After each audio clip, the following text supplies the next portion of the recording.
हमारी तो किस्मत ही फूट गई। हे भगवान, किसी दुश्मन को भी हमारी बहू जैसी बहू मत देना। अब बताइए भला, ये उम्र है हमारी कोई किचन में काम करने की? मती मारी गई थी हमारी जो हमने राम प्रसाद की लड़की मांगा है अपने बेटे के लिए। अरे क्या कमी थी आखिर हमारे बेटे में?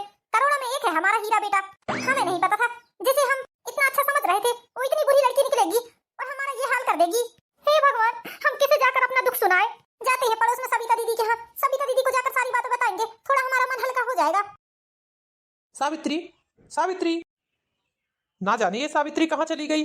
हो ना हो अपनी बहू की बुराई करने ही गई होगी पड़ोस में। हे भगवान, ये सावित्री कब सुधरेगी? हमें तो कुछ समझ में नहीं आता। दिन रात बहू के पीछे ही पड़ी रहती है। उसका खाना पीना उठना बैठना तक हराम हो गया है इसके मारे।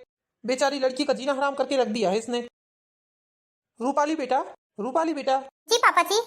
बेटा अब तुम्हारी तबीयत कैसी है? पापा जी बहुत तेज फीवर है मुझे, मेरी उठने की बिल्कुल भी हिम्मत नहीं हो रही है।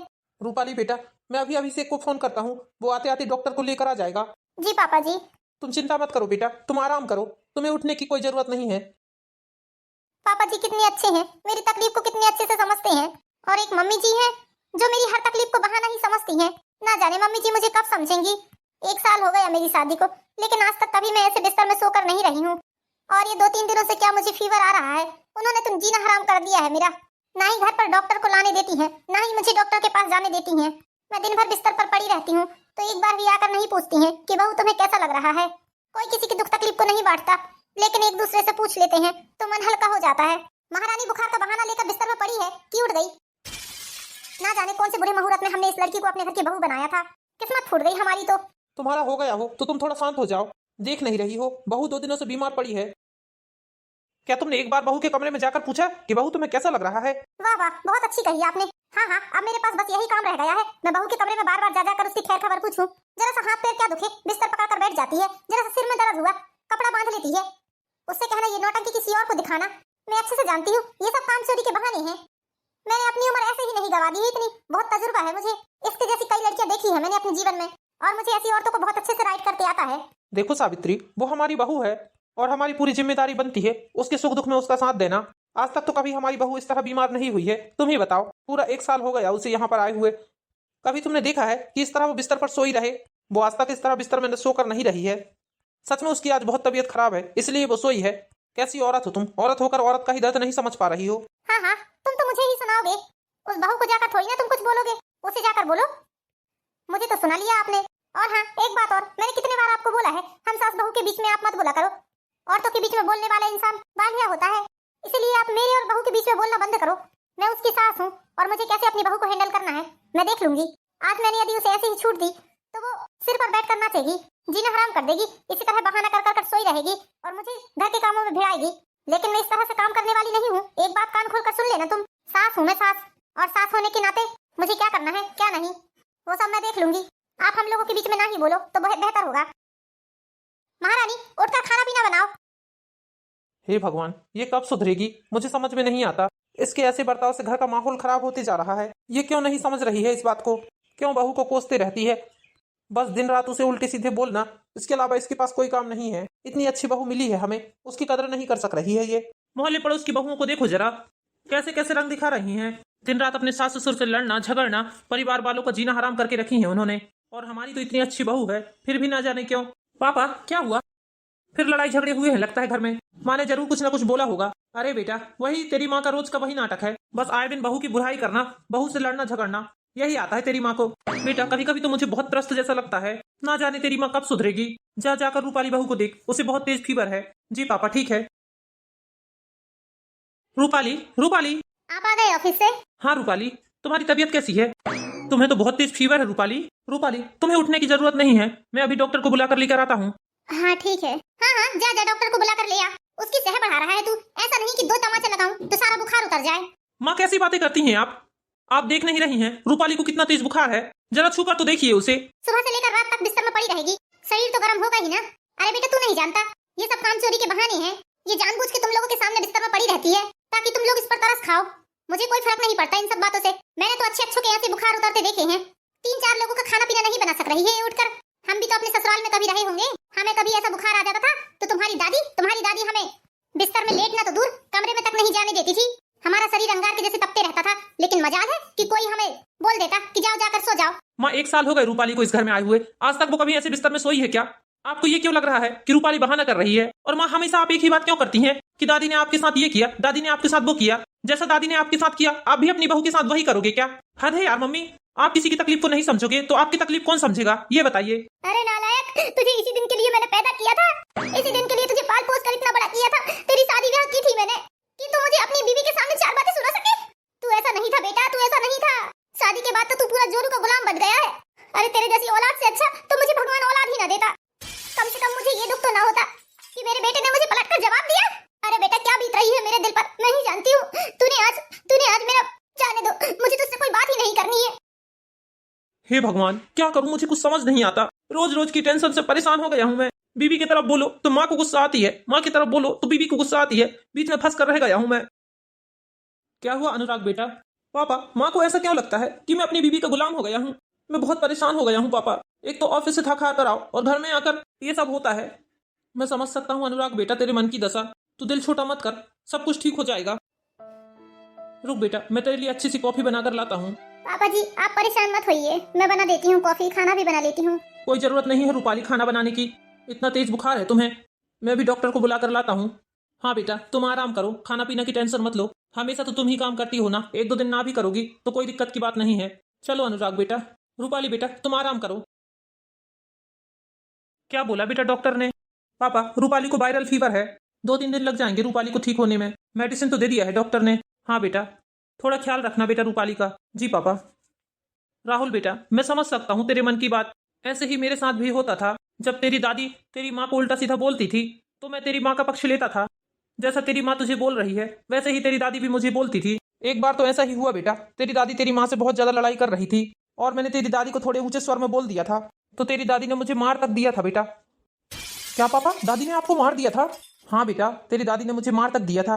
बेटा आज जिस स्थिति से तू गुजर रहा है उस स्थिति से मैं 35 साल पहले गुजर चुका हूँ, इसलिए तेरे दिल की हालत बहुत अच्छे से समझ सकता हूँ। बेटा ऐसी परिस्थिति में सिर्फ बीवी का पति और माँ का बेटा ही पिसता है।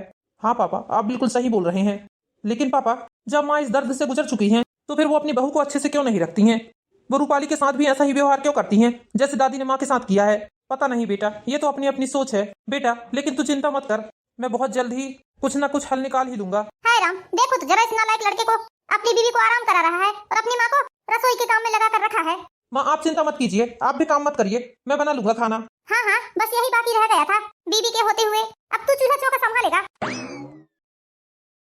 अरे 4 लोग क्या सोचेंगे जब तुझे खाना बनाते हुए देखेंगे वो लोग? कौन 4 लोग देख रहे हैं माँ ये बताइए? कोई हमारी रसोई के अंदर घुसकर नहीं देख रहा है कि खाना कौन बना रहा है, इसलिए इस बात की आप चिंता मत करो। हाँ हाँ बेटा तेरे साथ मैं भी खाना बनाऊंगा, चल। हाँ हाँ ठीक है जाओ, दोनों बाप बेटे मिलकर खाना बनाओ। अब यही काम तो बाकी रह गया है तुम दोनों के पास। भाग्यवान तुम्हें काम नहीं करना है तो तुम मत करो। ये क्या हर बात पर बस तुम्हें व्यंग कसना है? हो गया, थोड़ा अपने स्वभाव को सरल बनाओ। मैं सास हूँ सास, और सास ऐसी ही होती है। यदि सास तेज तर्राट ना हो ना तो बहुएं उसे चैन की 2 रोटी भी खाने ना दें। ये तुम्हारी सोच है। ये सोच भी मुझे तुम्हारी माँ से मिली है, तुम भूल गए हो शायद तुम्हारी माँ ने मेरे साथ क्या किया था। मुझे सब याद है। और ये लड़का तो पूरा जोरू का गुलाम बन गया है। सावित्री बात बात पर अपने बहू बेटे को कोसना बंद करो, तुम कुछ ज्यादा ही तेवर बता रही हो अपने। हाँ हाँ आप भी ऐसा ही बोलोगे मुझे। जब मेरी माँ तुमसे झगड़ा करती थी तब मैं भी तो तुम्हारा पक्ष लेता था ना, तुम ये बात क्यों भूल जाती हो? और आज हमारा बेटा जब अपनी पत्नी का पक्ष ले रहा है तो तुम उसे क्या कुछ नहीं बोल रही हो? जोरू का गुलाम न क्या क्या बोल रही हो तुम? चलिए पापा हम दोनों मिलकर खाना बना लेते हैं। हाँ चलो बेटा। हाँ हाँ जाओ जाओ बनाओ, क्योंकि मैं तो बिल्कुल रसोई छूने वाली नहीं हूँ, मेरी तो कोई सुनता ही नहीं है इस घर में। सावित्री, ओ सावित्री, आओ काकी बैठो। क्या बात है सावित्री, बहुत गुस्से में लग रही है। काकी गुस्सा होने वाली बात ही है। अच्छा ये बता तेरी बहू कहाँ है? 2-3 दिनों से दिख नहीं रही है, कहाँ रहेगी काकी? आराम फरमा रही है अपने कमरे में, जरा आराम करने का थोड़ा ज्यादा ही चस्का लगा है उसे। अच्छा अरे पेट से है क्या तेरी बहू? वैसे भी 1 साल हो गए हैं दोनों की शादी को। अरे नहीं नहीं जीजी, बुखार का बहाना करके पड़ी है बिस्तर में। तो क्या ख्याल है तेरी बहू का, तुझे दादी बनने का सुख देगी या नहीं? पता नहीं काकी जी, 1 साल तो हो गए शादी को, माँ बनती भी है या बांझ रहती है। मेरे तो कर्म फूट गए काकी जी इस लड़की को अपने घर की बहू बनाकर। अरे ये चौके से बर्तनों की आवाज कैसे आ रही है? काकी जी मेरा बेटा अपनी बीवी को आराम करा रहा है। हैं? हाँ काकी जी, और दोनों बाप बेटे मिलकर रसोई में खाना बना रहे हैं। हे भगवान क्या जमाना आ गया है, बहू के होते हुए दोनों बाप बेटे खाना बना रहे हैं। देख सावित्री अभी से समझा देती हूँ तुझे, थोड़ा बहू की लगाम खींच कर रख, वरना ऐसा ना हो कि जैसे आज बाप बेटे खाना बना रहे हैं, कल को तुझे रसोई में जाना पड़े और अपन महारानी की तरह बैठकर ऑर्डर लगाए। नहीं नहीं काकी जी, इन सब बातों से निश्चित कर रहो आप। मुझे ऐसे लोगों को काबू में करना बहुत अच्छे से आता है। क्या बात है काकी जी, आज बहुत फुर्सत में आए हो आप हमारे घर। अरे नहीं नहीं बेटा, मैं तो बस टहलने निकली थी तो सोचा सावित्री से मिलते हुए चली जाऊं। वैसे बेटा, सावित्री ने बताया तू रसोई में खाना बना रहा है। हाँ हाँ काकी जी, वो क्या है, मेरी बहू की तबीयत ठीक नहीं है तो मैं और अनुराग मिलकर खाना बना रहे हैं। लेकिन बेटा। काकी जी लेकिन मुझे मत बताइए आप। मैंने तो सुना है आपके घर में 3-3 बहुएं हैं, फिर भी आप अपना खाना बनाती हो, अपने कपड़े धोकर डालती हो, अपने बर्तन साफ करके रखती हो। काकी जी किसके घर में क्या चल रहा है, ये सब छोड़कर थोड़ा अपने घर पर ध्यान दोगी ना, तो शायद आगे चल के आपको 2 रोटी प्रेम की मिल सके। आपके इन्हीं लक्षणों के कारण आपकी बहुएं आपको 1 गिलास पानी के लिए नहीं पूछती। मैंने तो ये भी सुना है। सावित्री, मैं तो यहाँ तेरी खैर खबर लेने आई थी। मुझे क्या पता था कि मुझे मदन यहाँ 4 बातें सुनाएगा। काकी जी आपको यहाँ आने के लिए मनाही नहीं है, बस आप आग में घी डालने का काम बंद कर दीजिए, नहीं तो वो दिन दूर नहीं कि इस घर के दरवाजे आपके लिए हमेशा हमेशा के लिए बंद हो जाएंगे। मैं तो सावित्री का भला ही सोच रही थी। सावित्री का भला सोचने से पहले अपना भला सोच लो काकी जी। पड़ गई तुम्हारे दिल को ठंडक। बेचारी काकी जी का दिल दुखाकर। तुमसे उम्र में कितनी बड़ी है वो? हाँ उम्र में तो बड़ी हैं, लेकिन हरकतें बड़ों जैसी नहीं है उनकी। उनके कर्म ऐसे हैं जो उन्हें रुला रहे हैं। और एक बात कान खोल कर सुन लो सावित्री, यदि तुम्हारे ऐसे ही लक्षण रहे तो वो दिन दूर नहीं कि तुम्हें भी तुम्हारी बहू 1 गिलास पानी के लिए तक नहीं पूछेगी।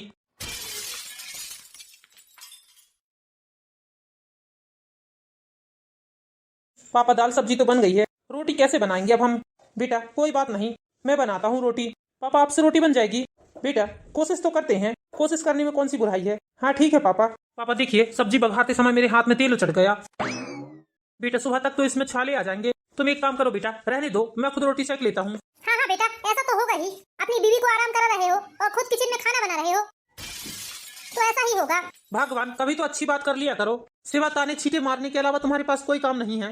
जाओ यहाँ से, तुम्हें कौन बोल रहा है खाना पीना बनाने के लिए। जब तक बहू ठीक नहीं हो जाती हम लोग खुद मिलकर खाना बना लेंगे। जब बहू ठीक हो जाएगी तो वो आकर किचन संभाल लेगी। हाँ हाँ, मुझे क्या पड़ी है, बनाओ बनाओ। जितना सर पर बैठा रहे हो ना तुम बहू को, बाद में तुम लोगों को ही पछताना पड़ेगा। और तुम बेटा पूरे जोरू के गुलाम ही बने जा रहे हो। वो दिन दूर नहीं जब तुमसे वो अपने पैर न दबाए। देखो सावित्री फालतू की बातें मत करो। हाँ, मुझे क्या पड़ी है, करो। मैं तो ये सब नाटक सहने वाली नहीं हूँ उसके। बेटा तू अपनी माँ की बातों पर ज्यादा ध्यान मत दे।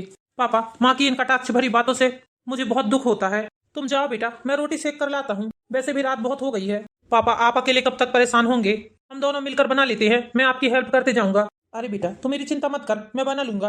तू जा बहू के लिए खिचड़ी ले जा और उसे दवाई गोली भी दे दे। हाँ पापा ठीक है। देखो तो जरा दोनों बाप बेटों को कितनी सेवा कर रहे हैं उस डायन की। उसे बिस्तर से उठने तक नहीं दे रहे हैं। भगवान मैंने नाश्ता बना दिया है, अनुराग भी ऑफिस जा चुका है, मैं भी दुकान जा रहा हूँ।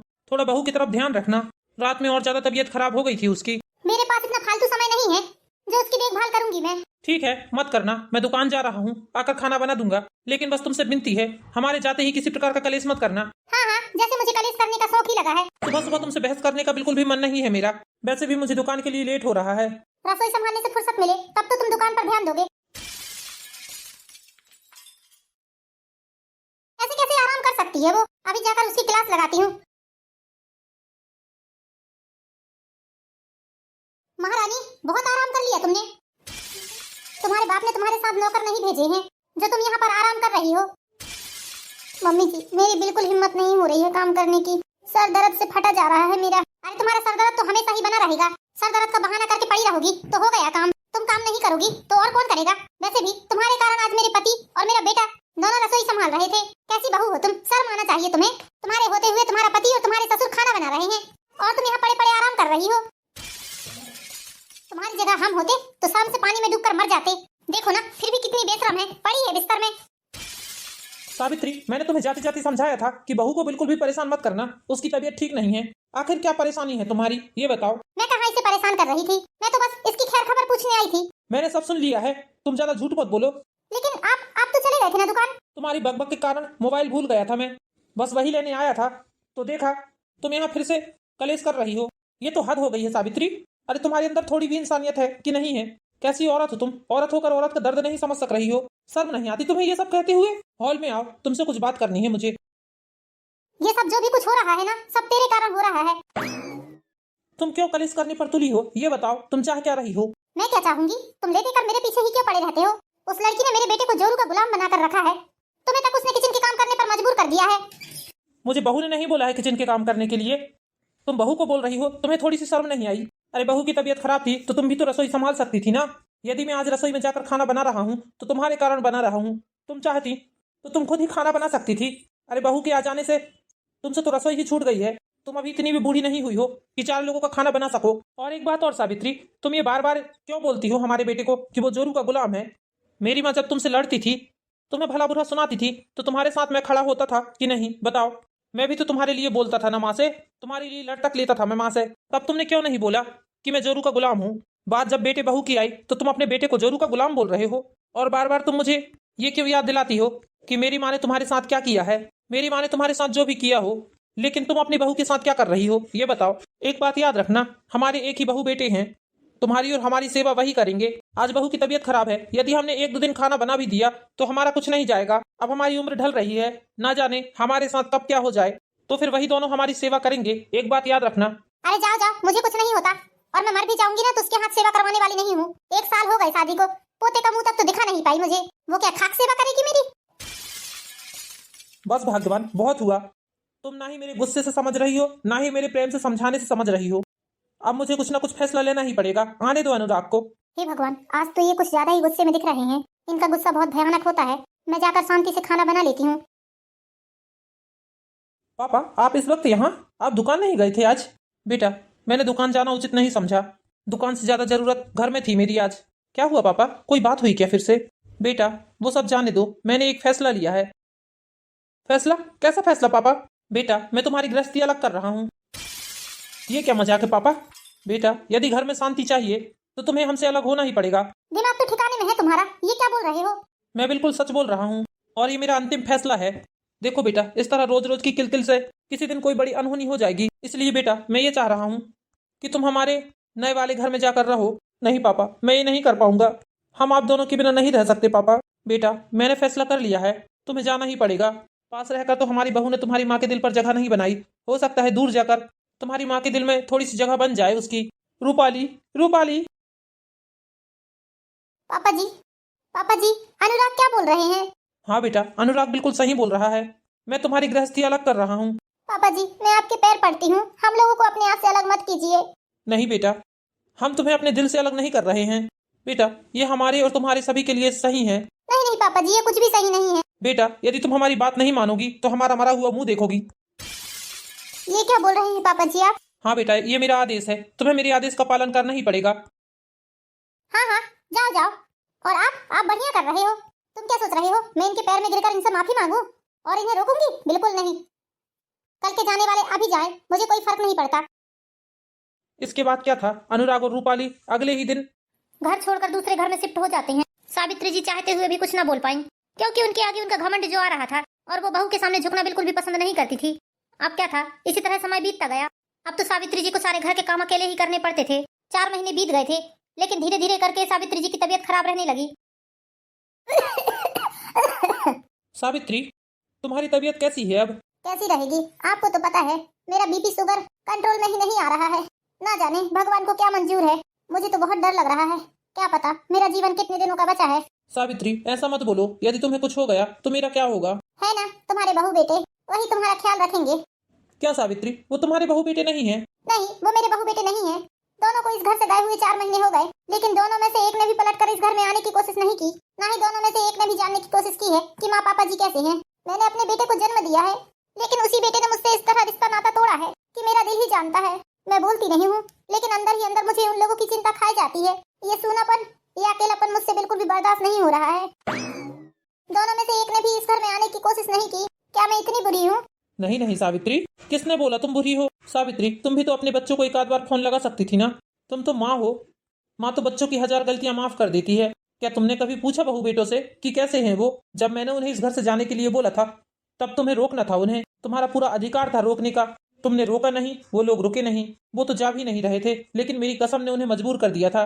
दोनों के कान पकड़कर बोलती कि क्यों जा रहे हो, हम दोनों बुजुर्ग हो गए हैं, हमें छोड़कर तुम लोग कहाँ जा रहे हो? अधिकार से बोलना था तुम्हें। बहू इस घर में थी तो तुम्हारी कितनी देखभाल करती थी, तुम्हारा शुगर बीपी ना बढ़े, इसलिए बहू तुम्हें कहीं नीम का काढ़ा, कहीं करेले का काढ़ा, ऐसी कई दवाइयां देते रहती थी जिससे तुम्हारा शुगर मेंटेन रहता था और बीपी भी। लेकिन देखो, उसके जाने के बाद तुमने अपने ऊपर जरा भी ध्यान नहीं दिया है। तो आज उसका नतीजा देखो, तुम्हारा शुगर बीपी कितना हाई हो गया है। क्या तुम्हें अपने बहू बेटों की याद नहीं आती? आती है जी, बहुत आती है। मुझे अपने बहू बेटों की बहुत याद आती है। ना जाने मुझे क्या हो गया था। रूपाली तो अच्छी बहू बन गई, लेकिन मैं ही अच्छी सास नहीं बन पाई। उन लोगों के बिना एक एक दिन काटना कितना मुश्किल हो रहा है मेरे लिए, मैं ही जानती हूँ। 4 महीने 4 साल के बराबर लग रहे हैं मुझे। अनुराग के पिताजी अकेले में जाकर अनुराग को फोन लगाते हैं और अनुराग को सारी बातें बता देते हैं कि उसकी माँ की बहुत तबीयत खराब हो रही है। खबर सुनते ही अनुराग और रूपाली दोनों चले आते हैं। माँ उठिए। माँ। अनुराग बेटा, तू आ गया? हाँ माँ उठिए। अनुराग बेटा। माँ। बेटा तुम लोग आ गए? हाँ मम्मी जी। ये क्या मम्मी जी, हम इस घर से क्या गए? आपने अपनी सेहत पर ध्यान देना ही बंद कर दिया। देखिए कितनी कमजोर हो गई हैं आप। हाँ माँ, बहुत कमजोर हो गई हैं आप। बेटा मुझे माफ कर दो, मैंने बहुत बड़ी गलती की है। बेटा शायद मेरी गलती माफी के लायक ना हो। मम्मी जी प्लीज आप माफी मत मांगिए। माफी हम लोगों को मांगनी चाहिए जो हम लोग आपको छोड़कर चले गए। रूपाली बेटा, तुझे मैंने कभी बहू के रूप में स्वीकार नहीं किया, ये मेरी सबसे बड़ी भूल थी। जो मेरी सास ने मेरे साथ किया वही मैं तेरे साथ कर रही थी, लेकिन मैं भूल गई थी बेटा कि मैं भी एक औरत हूँ। जब मेरी सास मेरे साथ ऐसा करती थी तो मेरे दिल पर क्या बीतती थी, वो समय मैं भूल गई थी बेटा। लेकिन बेटा ये अच्छा भी हुआ, यदि तुम लोग इस घर से नहीं जाते तो शायद कभी मुझे अपनी गलती का एहसास नहीं होता। बेटा क्या अपनी सास को माफ करोगी तुम? जो भी गलती हुई है बेटा उसके लिए मैं बहुत शर्मिंदा हूँ। माँ प्लीज अपने आप को आप इस तरह दोषी मत ठहराइए। मैंने भी आपको क्या कुछ नहीं बोला माँ, मैं भी बहुत शर्मिंदा हूँ। बेटा इन 4 महीनों में तुम लोगों ने एक बार भी घर आने की कोशिश नहीं की? सावित्री, बच्चे तो आ रहे थे घर वापस, लेकिन मैंने खुद ही बच्चों को रोक रोक कर रखा था। मुझे पता था ये सूनापन तुम्हें अपनी गलती का एहसास जरूर दिलाएगा, इसलिए मैंने इन लोगों को यहाँ पर आने से मना किया था। हाँ, हम लोगों की फोन में बातें होती रहती थी और मैं भी हफ्ते में 2-3 बार चले जाता था अपने बेटे के घर में। लेकिन आपने मुझे एक भी बार नहीं बताया कि ये लोग कैसे रह रहे हैं। यदि मैं तुम्हें सारी जानकारी देते रहता तो तुम्हें ये एहसास कहाँ से होता। हाँ जी सही बोल रहे हैं आप भी मुझे माफ कर दीजिए जी। आपके साथ भी कुछ अच्छा व्यवहार नहीं किया है मैंने। देखो सावित्री, पति पत्नी के बीच में ऐसी हल्की फुल्की नोकझोंक चलती ही रहती है, लेकिन जो तुम बहू के साथ कर रही थी वो बिल्कुल ठीक नहीं था। हाँ जी, लेकिन मैं आपसे वादा करती हूँ आज के बाद मैं कभी ऐसा नहीं करूंगी। जो मेरे साथ हुआ है वही मैं अपनी बहू के साथ नहीं होने दूंगी। ये इतनी बड़ी गलती नहीं दोहराऊंगी मैं। बेटा तू रो मत, तेरे रोने के दिन अब खत्म हो गए। तेरी माँ नहीं है ना बेटा, तू हमेशा मुझ में तेरी माँ को ढूंढती थी, लेकिन अब मैं वादा करती हूँ बेटा मैं तेरी माँ बनकर दिखाऊंगी। तुझे कभी भी किसी चीज की कमी महसूस नहीं होने दूंगी बेटा। Thank you mummy ji. Mummy ji एक बहुत बड़ी खुशखबरी है आपके लिए। कैसी खुशखबरी बेटा? मम्मी जी आप दादी और पापा जी दादा बनने वाले हैं। सच में? अनुभव बेटा मैं दादी बनने वाली हूँ। सुना आपने, मैं दादी बनने वाली हूँ। हाँ हाँ भगवान, और मैं दादा।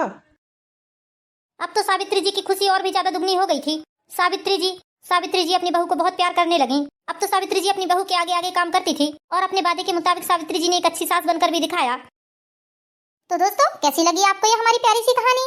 इसी तरह की प्यारी प्यारी मोरल स्टोरीज देखने के लिए हमारे वीडियो को लाइक कीजिए, चैनल को सब्सक्राइब कीजिए। मिलते हैं नेक्स्ट वीडियो में दोस्तों, जब तक के लिए बाय बाय।